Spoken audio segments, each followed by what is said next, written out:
We hear so much from you about the issue of illegal immigration. I did a telephone town hall last night, and people wanted to know, what are we doing to address this? Because every town's a border town, every state is a border state because of the influx of human trafficking, drug trafficking, the gangs, the sex trafficking, the crime that this causes in our communities. And right now, we know that there is a caravan that is progressing toward the southern border. Estimate is that it is at least 10,000 people. And we have a guest today who's going to help us break down some of these issues that have crept into Tennessee because of that open southern border. He is the special agent in charge with the Tennessee Bureau of Investigation and the state director of the Tennessee Dangerous Drugs Task Force. Tommy Farmer, welcome to Unmuted. Thank you, Senator Blackburn, for having me. Thank you. We're delighted to have you here. Now, you have had 30 years of experience in law enforcement. So you have seen this from the street level, moving on through to the TBI and the position where you are right now. And you have spent 20 years of your career directly focused on drugs, the dangerous drugs, enforcement in this area. So a question we have from people many times is, how is it that the cartels are able to break the law and then get these illicit substances into the country in the first place? Well, there are a lot of different moving parts to it, but the simplest of it is they will exploit and take advantage and identify any of the weaknesses that we may have, whether that's in redundant measures to stop it, whether it's identifying weaknesses within our criminal justice system, our court system, our limited resources for law enforcement, and then also overwhelming the system in itself. That is a daunting task. We have vulnerabilities that they can exploit and identify. They see an area that has less enforcement area or activity, or they have an area that seems to be where they have more resources or more families, then they'll exploit those. And then, of course, we have conventional means. They use threats and violence and coercion, and then corruption and money. They use and exploit every means possible.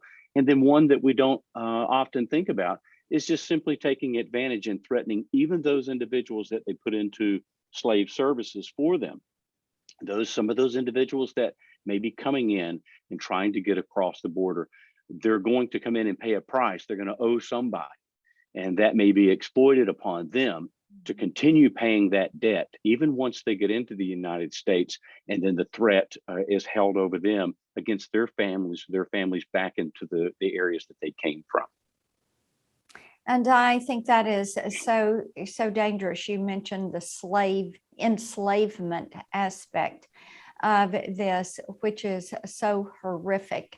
And we do know that these cartels are putting bracelets or ankle bracelets on people and tracking them until they do pay that debt. And much of that is done through hauling drugs. And one of the most popular drugs with the cartels we're hearing right now is fentanyl, which is 50 to 100 times more powerful than morphine. And so many of the sheriffs that we talk with say that is the items laced with fentanyl, whether it is a pill, whether it is gummy bears, whether it is marijuana, that fentanyl is in the drugs that they are apprehending and is causing many of the deaths that are transpiring that they are seeing there in their counties or in their communities.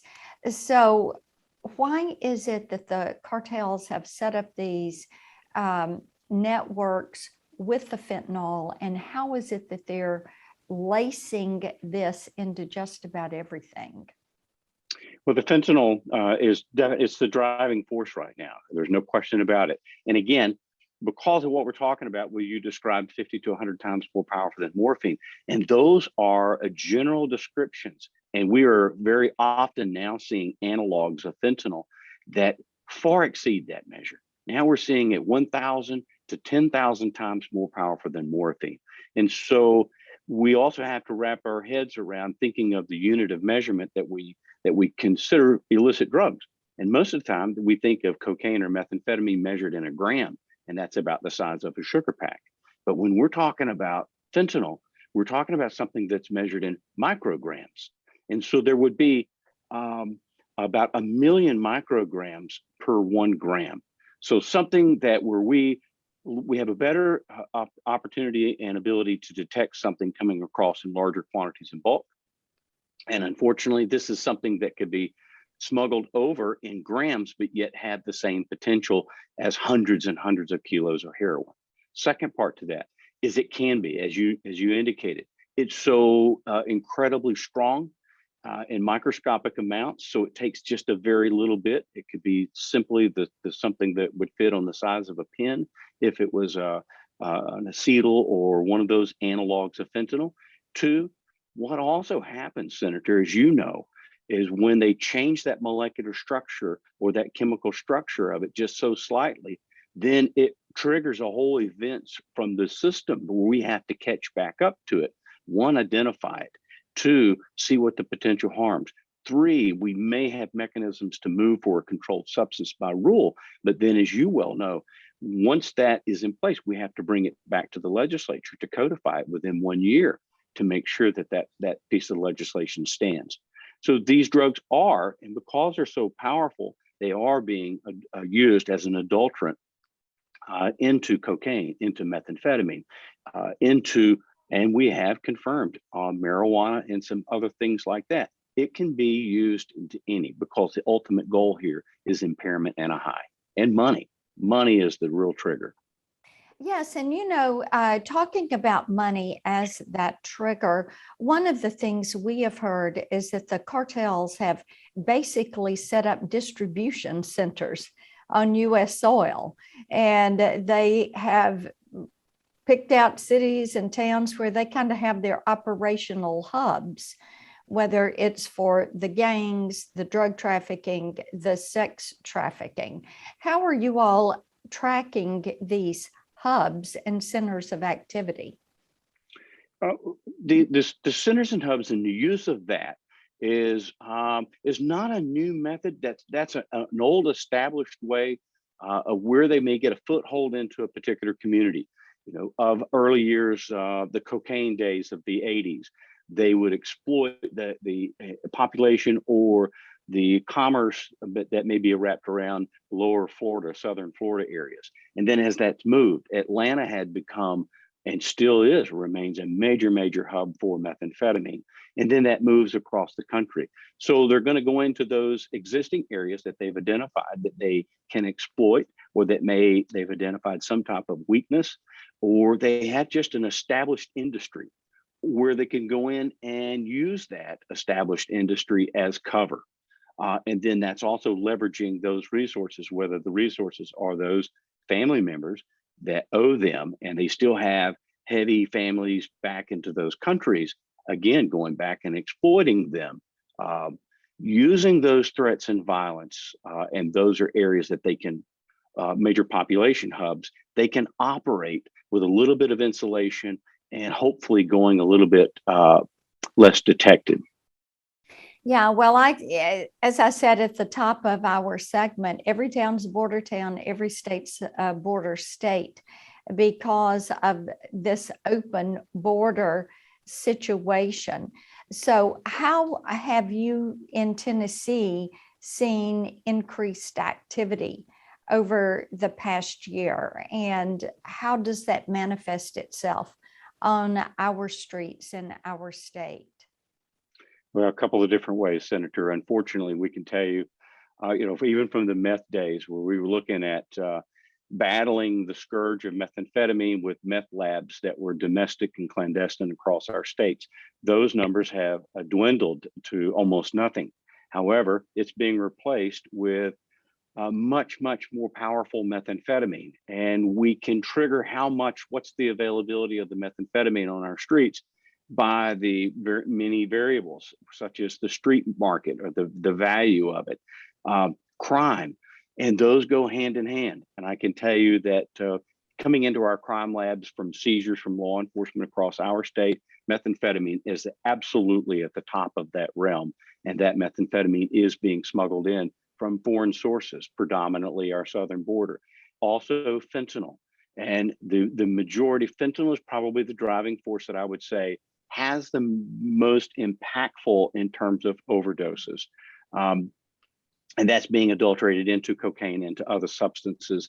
It is more of the trigger, or I would identify as the most significant, leading to those increased overdoses, despite all of our efforts that we've done to reduce the opioid epidemic.